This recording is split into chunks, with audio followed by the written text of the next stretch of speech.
नमस्कार मित्रों। कल 12 जून था और किसी कारणवश कल मैं वीडियो नहीं बना पाया था। कल 12 जून विश्व बाल श्रम उन्मूलन दिवस था। World child labour elimination day के रूप में मनाया जाता है। बहुत सारी बातें हैं जो आपसे शेयर करनी है, इसीलिए मुझे लगा कि ये वीडियो बनाना चाहिए। सबसे पहले ये क्यों मनाया जाना शुरू हुआ? सन 2002 ईस्वी से इसे मनाया जाता है। कौन बोला मनाने के लिए? इंटरनेशनल लेबर ऑर्गेनाइजेशन के सानिध्य में ये शुरू हुआ। और इंटरनेशनल लेबर ऑर्गेनाइजेशन, जैसा कि हम लोग सब लोग जानते हैं कि ये यूनाइटेड नेशंस का एक बहुत स्पेशलाइज संस्था है जो कि मानवता और इस प्रकार के चाइल्ड लेबर के खिलाफ लगा हुआ है और उसको उन मूल्यों की रक्षा करने में अपना योगदान देता है। और ये अगर आप देखिएगा तो यूनाइटेड नेशंस का ये बहुत शुरुआती ऑर्गेनाइजेशन है, वन ऑफ द ओल्डेस्ट, जो 1919 में शुरू हुआ था और ये इसका जो है कि जेनेवा में है, स्विट्ज़रलैंड में इसका ये है। तो लेकिन 2002 से तो ये मनाया जा रहा है ये डे, लेकिन चाइल्ड लेबर की समस्या बहुत पुरानी है। औद्योगिकरण से ही शुरू हुआ, ये बोल सकते हैं उससे पहले भी शुरू हुआ। और लेकिन इसको वैधानिक रूप तो 1803 में ही इंग्लैंड में जो कानून बना था, फैक्ट्री एक्ट, अप्रेंटिस एक्ट कह सकते हैं उसको, तो वहीं से शुरू हुआ था। और 2002 से इसको मनाने लगे, लेकिन इसको शुरू करवाने में एक इंडियन का बहुत बड़ा रोल था जिनका नाम है कैलाश सत्यार्थी, जिन्हें नोबेल प्राइज़ भी मिला 2014 ईस्वी में मलाला यूसुफ़ज़ई के साथ।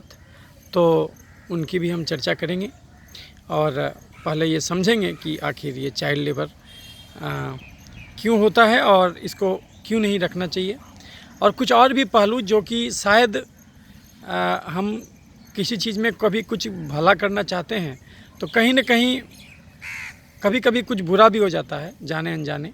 तो वो दूसरा पहलू भी हम देखेंगे कि अगर चाइल्ड लेबर का कोई अच्छा पहलू भी क्या हो सकता है, क्योंकि हर घटना का एक ही पहलू नहीं होता, हर घटना का दो पहलू होता है, एक अच्छा और ख़राब। तो निश्चित रूप से चाइल्ड लेबर को कोई भी अच्छा नहीं कह सकता। बचपन खेलने के लिए होता है, बचपन सीखने के लिए होता है, गढ़ने के लिए होता है, लेकिन आप अगर किसी को ऐसे रास्ते पर ढकेल दीजिएगा तो ये मानवता के लिए उचित नहीं कहा जा सकता।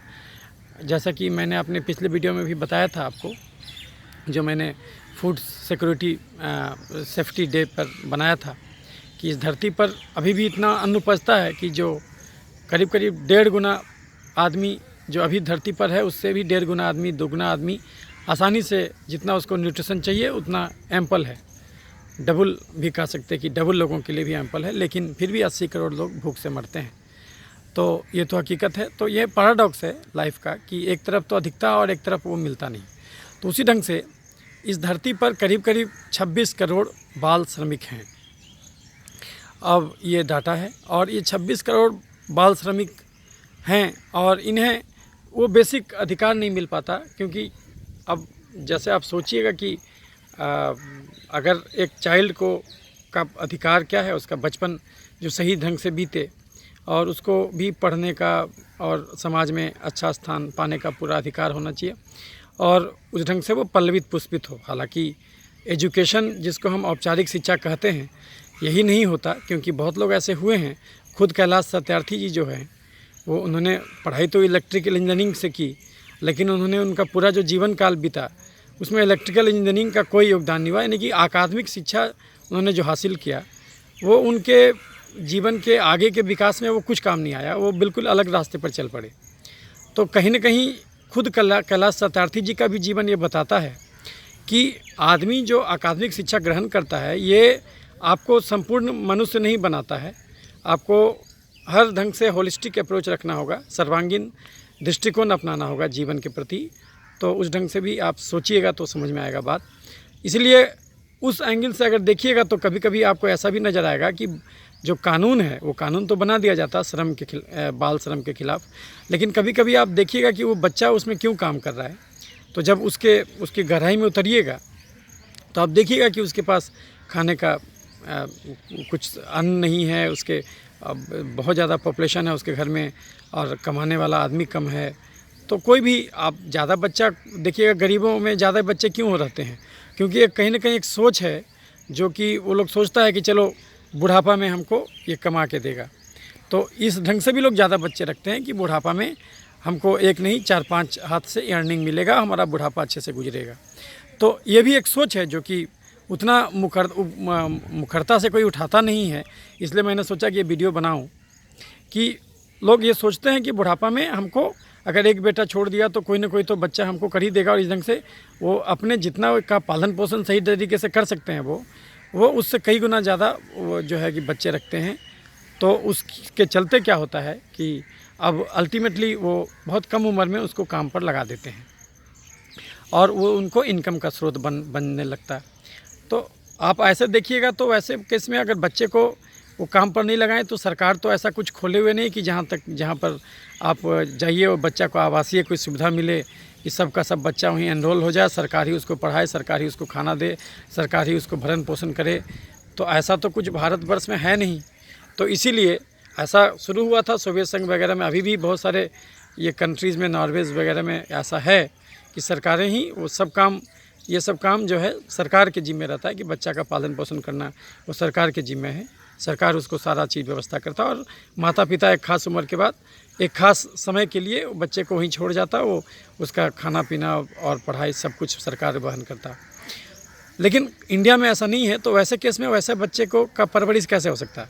तो वो लोग काम पर लगा देते हैं, और काम पर लगाने में यहाँ तक तो ठीक है कि वो काम कर रहा है, लेकिन कई बार क्या होता है कि जो एम्प्लॉयर होते हैं वो उनको बहुत गलत तरीके से, क्योंकि एक ही प्रकार का व्यक्ति होता नहीं धरती पर, अब कुछ काइंड हार्टेड भी होते, वो तो अपने बाल बच्चे की तरह भी रखते। आपको ऐसे भी लोग भी मिल जाएंगे जो कि जिनके घर में अगर कोई मेड काम कर रही है या फिर कोई आदमी, कोई बच्चा काम कर रहा है, तो उसको भी अपने बच्चे की तरह ही वो हर कुछ सुख सुविधा देना चाहते हैं और देते भी हैं।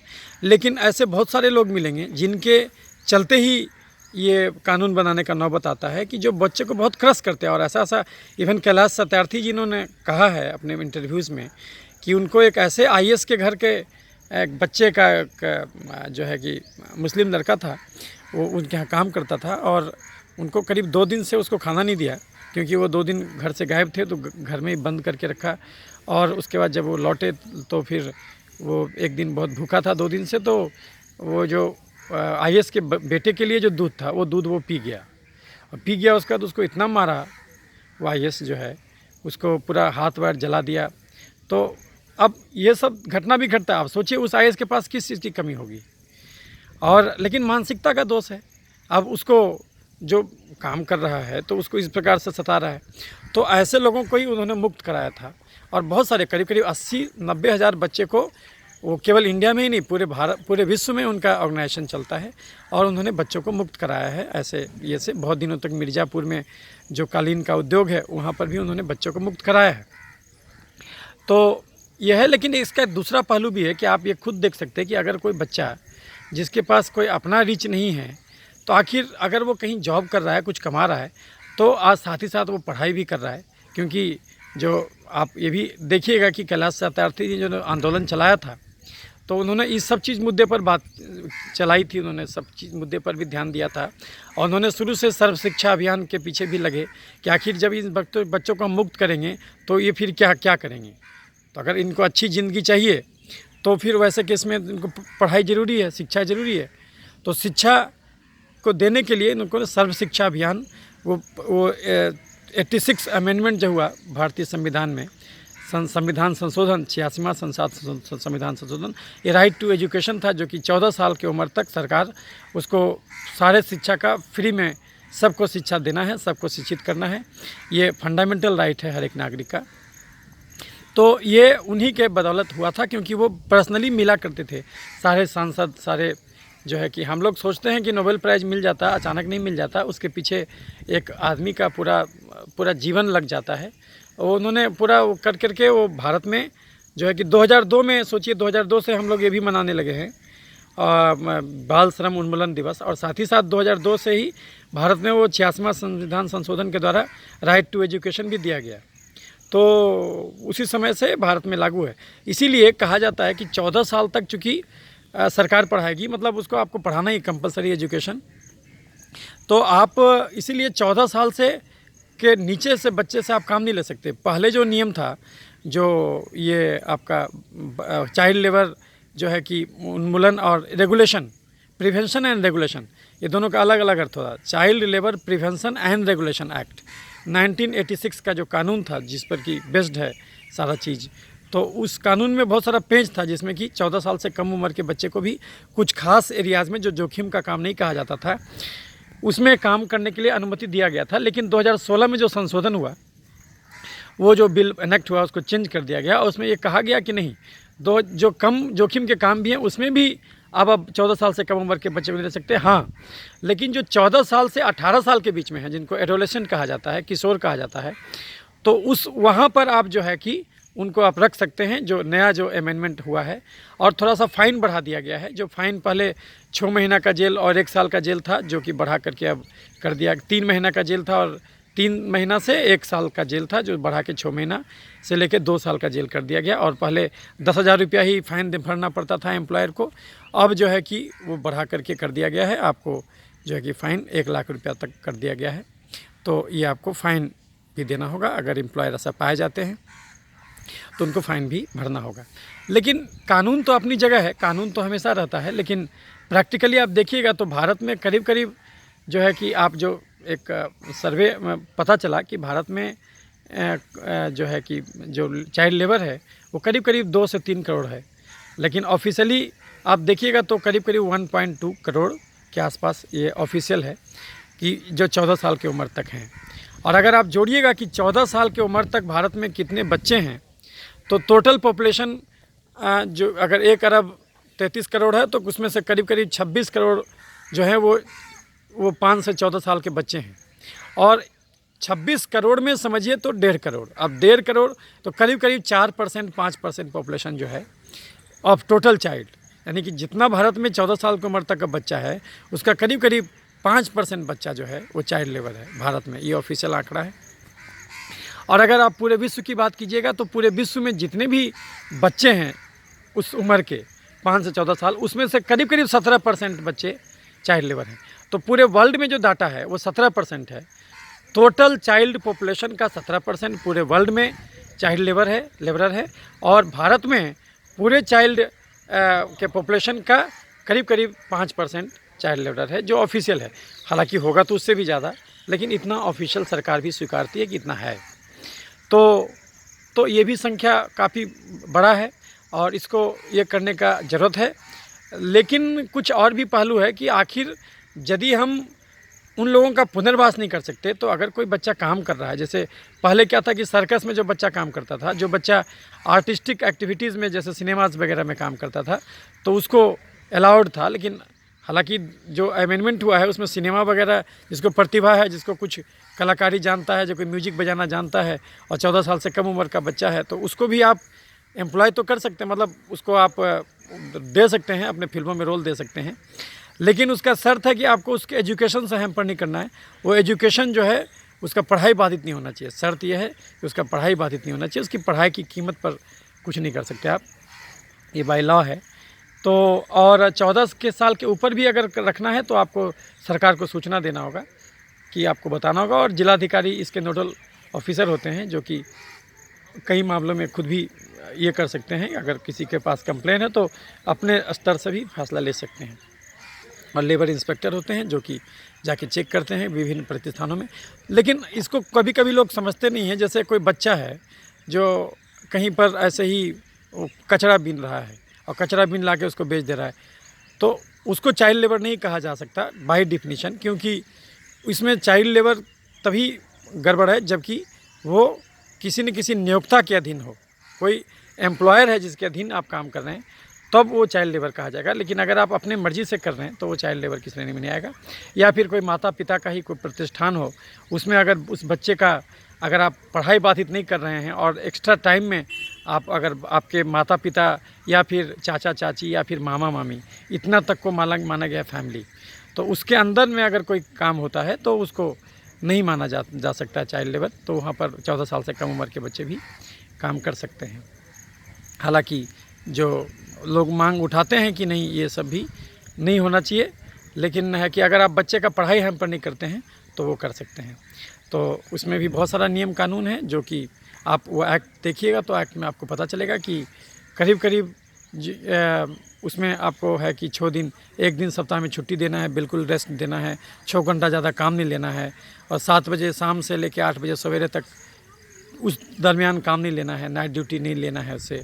तो इस प्रकार का बहुत सारा ये है जो अभी रिसेंट रूल है।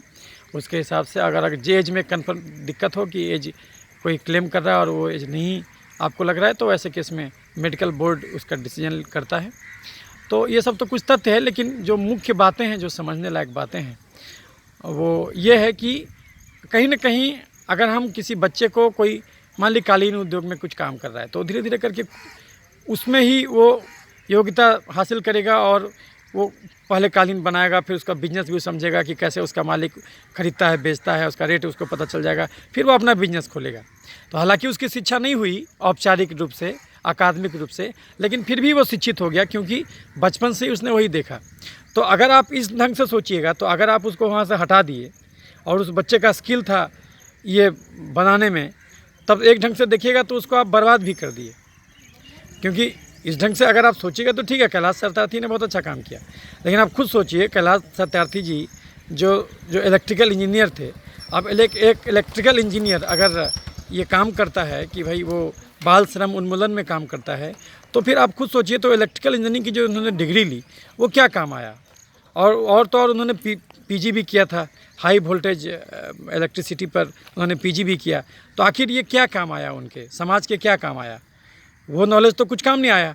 तो आप अगर ऐसे सोचिएगा कि तो आपने अपने मन की सुनी कि आपको जो अच्छा लगे, तो कहीं ना कहीं सरकार को ये भी देखना होगा कि अगर कोई आदमी 14 साल से कम का भी है और अगर वो काम कर रहा है कहीं पर, तो उसकी भी रुचि पूछी जानी चाहिए। इस एक्ट में ये भी होना चाहिए कि उसकी भी रुचि पूछी जानी चाहिए कि भाई वो काम क्यों करना चाहता है, उसके घर में क्या क्या दिक्कत है, और अगर सरकार उसको नहीं उसका फुलफ़िल कर सकता तो उसको फिर रोकना भी नहीं चाहिए। क्योंकि उसका, जैसा मैंने बताया था कि किसी भी चीज़ का 2 पहलू होता है, खाली एक ही पहलू नहीं होता। तो उसको भी साथ ही साथ आपको विचारना होगा, उसको भी विवेचना होगा और उसका समाधान भी आपको देना होगा। नहीं तो फिर आप अगर एक्ट बनाइएगा तो एक्ट कहीं ना कहीं, आप जैसे किसी ये नदी को रोक दीजिएगा तो नदी की धारा कहीं ना कहीं तो बहेगी। तो आप अगर आप अपने हिसाब से सोचें ना कि आपको लगा कि नहीं सभ्य समाज का क्या डिफिनीशन है, तो सभ्य समाज का डिफिनीशन है कि वो बीए करना चाहिए, उसको एमए करना चाहिए, उसको पीएचडी करना चाहिए, उसको अंग्रेजी बोलना चाहिए, वगैरह वगैरह। तो ये तो आपका बनाया हुआ डिफिनीशन है, लेकिन ये तो परमात्मा नहीं बनाया है। और आप बोलते हैं कि हम किसी को शिक्षित कर रहे हैं, लेकिन आप खुद सोचिए किसी को क्या शिक्षित कीजिएगा? वो तो इनहेरेंट है, बीज में ही पौधा छिपा हुआ है। आपको खाली बस ये ध्यान देना है कि वो बीज को कोई कुचल ना दे। वो पौधा आप जो लगाए हैं तो अर्ली स्टेज या टेंडर स्टेज में कोई उसको नुकसान ना पहुंचा दे, बस ध्यान तो केवल इतना ही देना है। तो अगर आप ये नहीं कर रहे हैं तो आप दूसरे ढंग से देखिएगा, तो आपको ये भी नज़र आएगा कि ये भी कहीं ना कहीं ये आप आरोपित कर रहे हैं कि नहीं, ये हमारा दृष्टिकोण है, तुमको भी ऐसे चलना होगा। तो ये भी समझना होगा कि आखिर बाल श्रम गलत है इस ढंग से, लेकिन अगर वो उस बालक को वही मन है और उसका वही स्किल है, तो आप ये कैसे बोल सकते कि किसी आदमी को, अगर मान लिया कि किसी को कपड़ा बुनना है, उसको कपड़ा बुनने का ही गुण उसको मिला है ऊपर से, तो कपड़ा बुन करके कोई आदमी नहीं खोल सकता कपड़ा का उद्योग, ये कैसे आप सोच लिए? तो ये चीज़ कहीं ना कहीं, क्योंकि देखिए राजनीति में आखिर क्यों नहीं ये बोला गया कि डिग्री एसेंशियल है? कोई आदमी प्रधानमंत्री भी बन सकता है और जो पढ़ा लिखा नहीं भी है वो भी बन सकता है।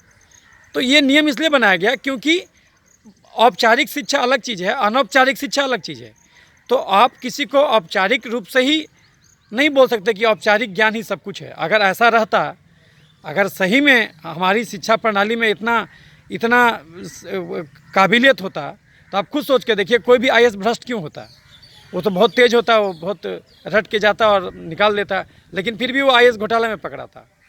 तो आप वो शिक्षा किस काम का, जो कि उसको ये नहीं सिखा पाया कि जो है कि ये घोटाला नहीं करना चाहिए। अभी कैलाश सत्यार्थी जी खुद जो एक आईएएस के यहाँ रेड मारे थे, तो उस बच्चे को, असलम नामक बच्चा था जिसको पकड़े थे, वहाँ काम करता था, तो सोचिए किस बुरी तरीके से वो जला दिया था उसको। अब सोचिए यूपीएससी जैसी संस्था भी उसके मन का ये भाव नहीं पकड़ पाई, उसके मन के अंदर ये क्रूर राक्षस छिपा हुआ था, उस क्रूर राक्षस को वो छान नहीं पाया तो सोचिए वो आदमी आईएएस जनता में क्या करता होगा, आप खुद सोच के देखिए। तो कहीं ना कहीं हमारी शिक्षा व्यवस्था में खोट है। हम जो ये सोच लिए हैं कि दुनिया ऐसे ही चलनी चाहिए और एक परिपाटी बना लिए हैं, तो ये जो हम अगर सोचते हैं कि जैव विविधता की बात करते हैं, तो कहीं ना कहीं ये अपना ज्ञान ही दूसरे पर थोप रहे हैं हम। कोई आदमी जीना चाहता अलग अपने तरीके से, तो उसको हम ये नहीं बोल सकते कि उसका जीवन व्यर्थ है, वो उस ढंग से नहीं सोच सकता। लेकिन ठीक है, एक सभ्य समाज में कुछ तो हमको ये करना होगा, एक तो नियम बना के चलना होगा, तो वो अलग बात है।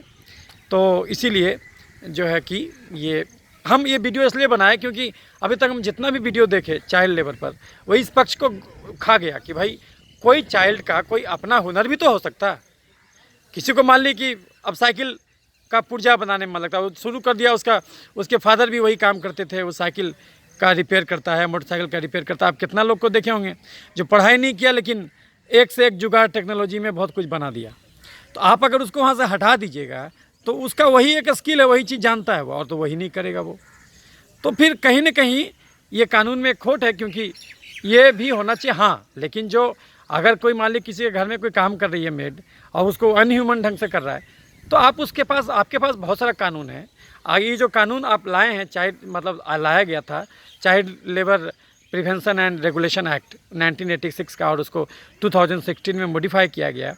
तो ऐसा नहीं कि इसके पहले कानून नहीं था। आर्टिकल 24 ऑलरेडी ये कहता है कि आप किसी बच्चे को जोखिम वाले कामों में नहीं रख सकते हैं। ये उसके स्वतंत्रता, उसके चाइल्डहुड की स्वतंत्रता के खिलाफ है। तो ठीक है, लेकिन इसका दूसरा पक्ष भी था, इसलिए मैंने सोचा कि ये वीडियो बनाना चाहिए। दूसरी बात, अब कुछ देर हम चर्चा कर लेते हैं कैलाश सत्यार्थी जी के बारे में। कैलाश सत्यार्थी जी का जीवन इस मायने में प्रासंगिक है और बहुत ही सीखने लायक है कि ये आदमी शुरू से ही काइंड हार्टेड थे। करीब 4 बच्चों के फैमिली में एक ये थे, सबसे छोटे भाई थे ये। और जो है कि ये शुरू से ही, और इनका जन्म मध्य प्रदेश विदिशा में हुआ था। तो जैसा कि मैंने बताया कि ये 26 साल के उम्र में जो है कि इनका 1954 ईस्वी में जन्म हुआ और करीब 24 साल में इनकी शादी हुई, और 23 साल में ये कर लिए थे इलेक्ट्रिकल इंजीनियरिंग में पीजी कर लिए थे। और उसके बाद फिर लेकिन इनकी शुरू से रुझान जो बाल मजदूरी उन्मूलन में था। जब ये पढ़ते थे उस दरमियान भी गरीब बच्चों को अपना किताब बांटा करते थे। उसको भी जो रोड पर देखते थे भीख मांगते हुए, तो उसको भी ले जाते थे, अपने प्रिंसिपल से मिलाते थे और उसको भी एडमिशन कराते थे। तो इनका शुरू से नेचर था, भगवान ऐसे लोगों को बनाता है। तो जो है कि वो अपना इंजीनियरिंग वगैरह कर करके, और फिर इनके पिता जो थे पुलिस कांस्टेबल थे, बहुत अच्छे हाई धनी परिवार के नहीं थे, सिंपल थे। और जो है कि उसके बाद इनको एक बहुत अच्छी जीवन संगनी मिली, क्योंकि एक इलेक्ट्रिकल इंजीनियर को ये अनुमति दे देना कि जाओ तुम ये सब एनजीओ बनाओ और बचपन बचाओ आंदोलन शुरू करो, तो ये तभी हो सकता है जबकि आपकी पार्टनर भी उसी ढंग से मिले। यानी कि कैलाश सत्यार्थी को भले नोबेल प्राइज़ मिला, लेकिन उसकी बहुत सारी जो उसका ये है श्रेय जो है उनकी वाइफ सुमेधा को भी देना चाहिए, क्योंकि सुमेधा जी जो थे वो उन्होंने शादी जो हुआ बचपन बचाओ आंदोलन इन्होंने शुरू किया 1980 में। तो उस समय उनकी उम्र 26 साल की थी और शादी 24 साल की उम्र में हुआ। और शुरू से ही उनको ऐसी लाइफ पार्टनर मिली जो कि उनको कोऑपरेट की, और कम से कम पैसे में, चूँकि संघर्ष का जीवन था। जब आप एज ए इलेक्ट्रिकल इंजीनियर का जीवन बिताते तो एक अच्छा नौकरी करते, एक अच्छे फ्लैट में रहते और अपना एक हैंडसम जॉब मिलता, लेकिन आप अपने लिए जीते, अपने बच्चों के लिए जीते, जैसा सब लोग सामान्य लोग करते हैं। तो वैसा जीते तो आपको ज़्यादा सुख सुविधा मिलता है। लेकिन उनकी वाइफ भी ज़रूर उसी ढंग से वही सोच की होगी, तभी उन्होंने अनुमति दिया कि ठीक है आप या, और बल्कि उनमें बढ़ चढ़ के योगदान की। उनका भी बहुत सारा लेख निकलता था, वो ये सब मिलजुल के उन्होंने शुरू किया बचपन बचाओ आंदोलन। और ये तो फिर दौड़ पड़ा, चल पड़ा।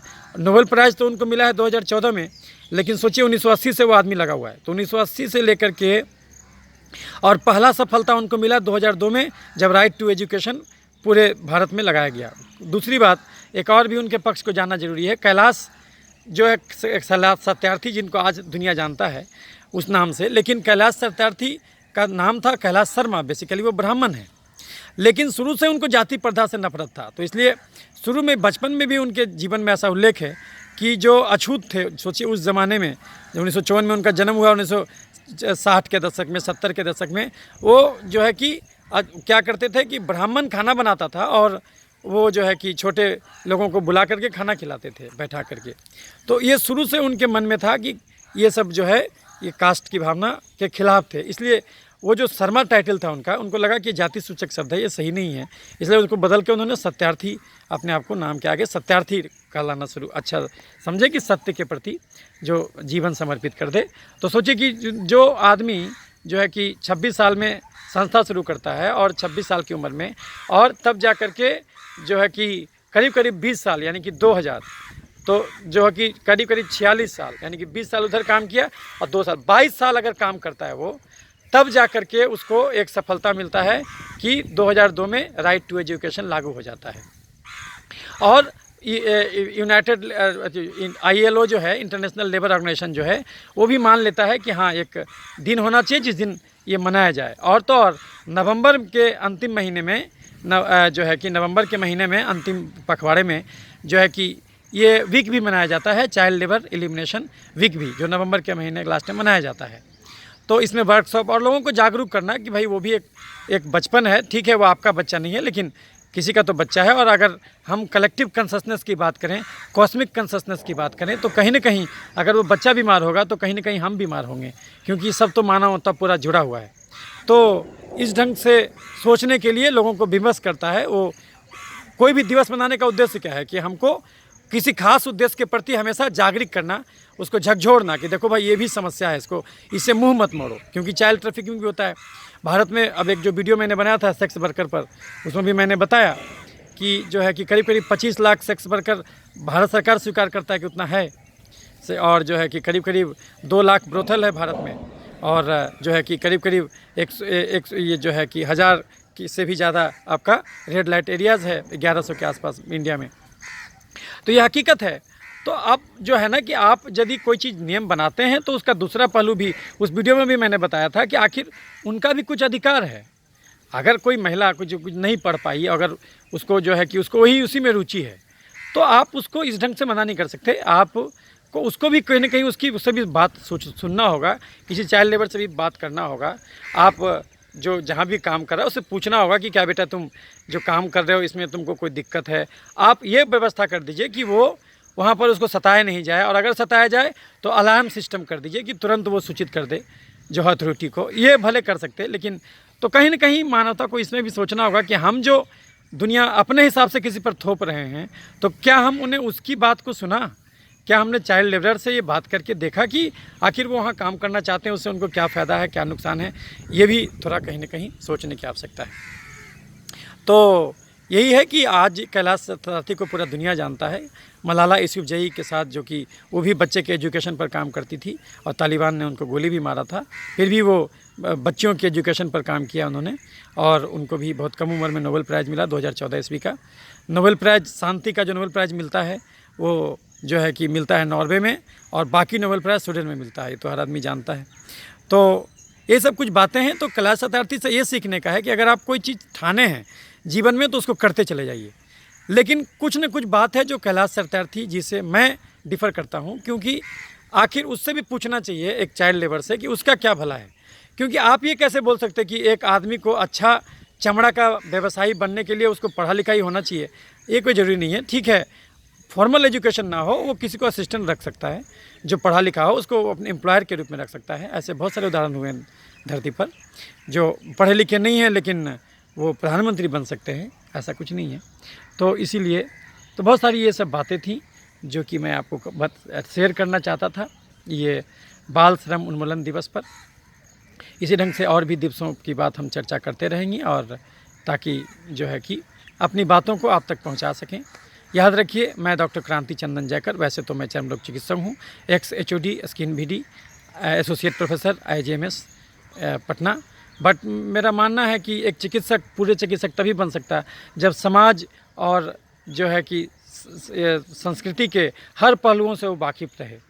नहीं तो फिर वो, चूँकि चिकित्सा खाली विज्ञान नहीं है, चिकित्सा एक आर्ट भी है, तो जब तक आपको वो सब का भी ज्ञान नहीं रहेगा तब तक खाली आप कोई बच्चा आया और वो चाइल्ड लेबरर है, आप उसको कोई भी समझिए कि वो क्या उस पर बीत रहा होगा, तो उसी हिसाब से आपको उसको ऐसा भी बताना है कि अगर कोई बीमारी हुआ तो बिना दवा के वो कैसे ठीक हो सके, खाली भोजन बदल के।